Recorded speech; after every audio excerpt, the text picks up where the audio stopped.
When Greek uses ume, it's an emphatic negation. But when is an emphatic negation the same thing as an eternal prohibition? Sound technical? No, but it's pretty interesting.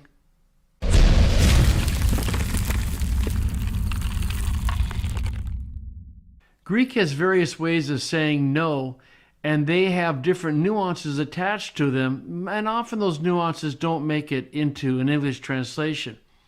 But one of the more interesting constructions is when you have u and me, and the two negations don't negate each other, they strengthen each other.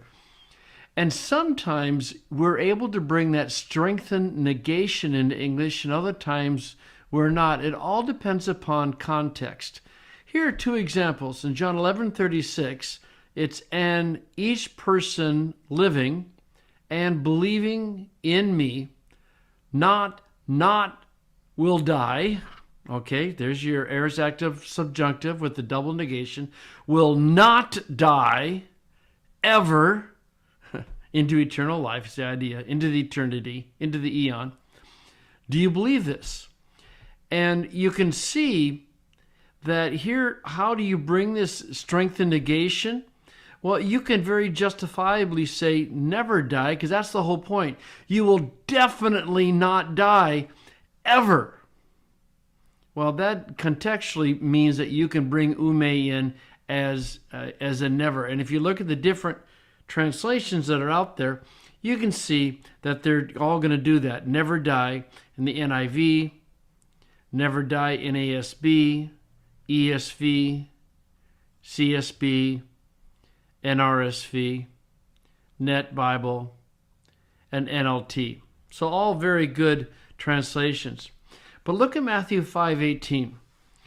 "For truly I say to you, unless heaven and earth pass away,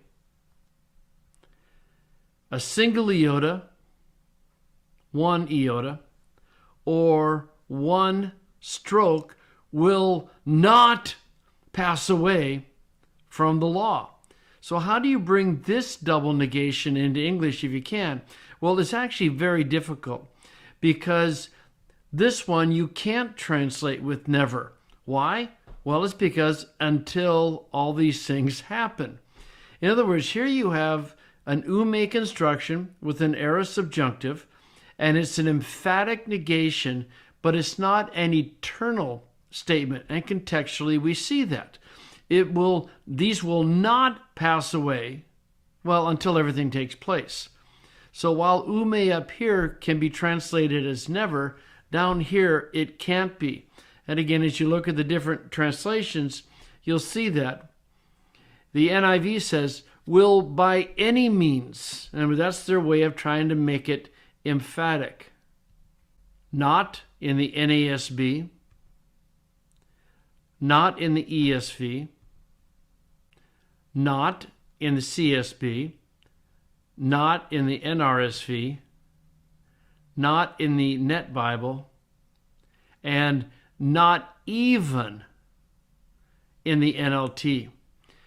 So you can see that most of the translations are under-translating because we just don't have that same construction in English. But the NLT down here, not even the smallest of the laws, and the NIV, by any means, are two legitimate attempts to bring the double negation into English. So exactly the same construction, ume and aorist subjunctive, but different contexts. One lets you bring it into English, and the other makes it really, really difficult.